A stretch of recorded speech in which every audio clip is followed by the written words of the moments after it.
কেরলে এবার নির্বাচন ঘোষণা করেছে নির্বাচন কমিশন। অবশ্য ৯ এবং ১১ ডিসেম্বর দু দফায় হচ্ছে ভোট ঘোষণা করেছে কমিশন। তবে বলে রাখি যে কেরল হচ্ছে এমন এক রাজ্য যে রাজ্যে প্রতি ৫ বছর অন্তর অন্তর সরকার পরিবর্তন হতো, কিন্তু সেই চিত্রটাই কিন্তু দেখা গেছে ২০২০ সালে ভিন্ন।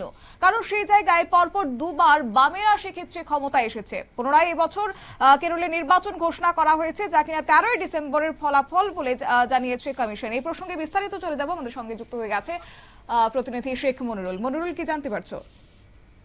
দেখো, ১১ই ডিসেম্বর কেরলের পঞ্চায়েত নির্বাচন এবং পৌরসভার নির্বাচন, যাকে বলা হয় স্থানীয় স্তরের নির্বাচন, সেই স্থানীয় স্তরের নির্বাচন আজ কেরলের যিনি রাজ্য মুখ্য নির্বাচনী আধিকারিক বা কেরলের যিনি আজকে কেরল প্রত্যেকটা স্টেটের নিজস্ব একটা নির্বাচনী দপ্তর থাকে, সেই নির্বাচনের দপ্তরে আজকে সাংবাদিক বৈঠক করে এই তথ্য প্রকাশ করা হয়।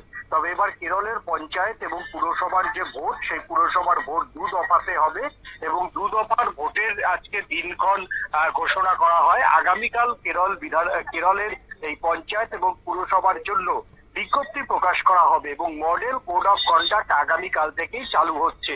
অর্থাৎ তোমার হচ্ছে পঞ্চায়েত স্তর বা পুরসভার স্তরে কোনো রাজনৈতিক দলের পক্ষ থেকে আগামীকাল থেকে আর কোনো প্রতিশ্রুতি বা সরকারের পক্ষ থেকেও কোনো প্রকল্পের প্রতিশ্রুতি বা প্রকল্পের উদ্বোধন বা শিলান্যাস কোনোটাই করা যাবে না।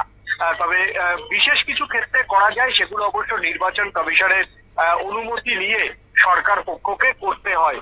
তবে কেরলের নির্বাচন এবার ইন্টারেস্টিং হবে, কারণ কেরলে গত ২ বছর সরকার বদল হয়নি। এবছর লেফটের সঙ্গে সরাসরি লড়াই হবে হচ্ছে কংগ্রেসের।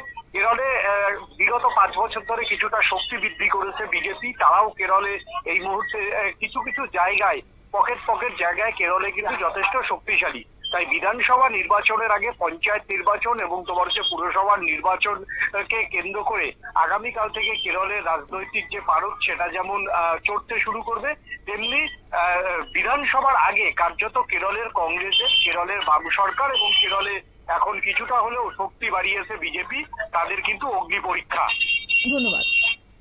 অর্থাৎ কমিশনের ঘোষণা মতে আগামী ৯ এবং ১১ ডিসেম্বর দু দফায় অনুষ্ঠিত হবে ভোট গ্রহণ। তবে কেরলে এবছর এই ভোটকে ঘিরে উত্তেজনা তুঙ্গে রয়েছে। কে বসবেন ক্ষমতায় তা অবশ্য বেরিয়ে আসবে ১৩ তারিখের ফলাফলেই।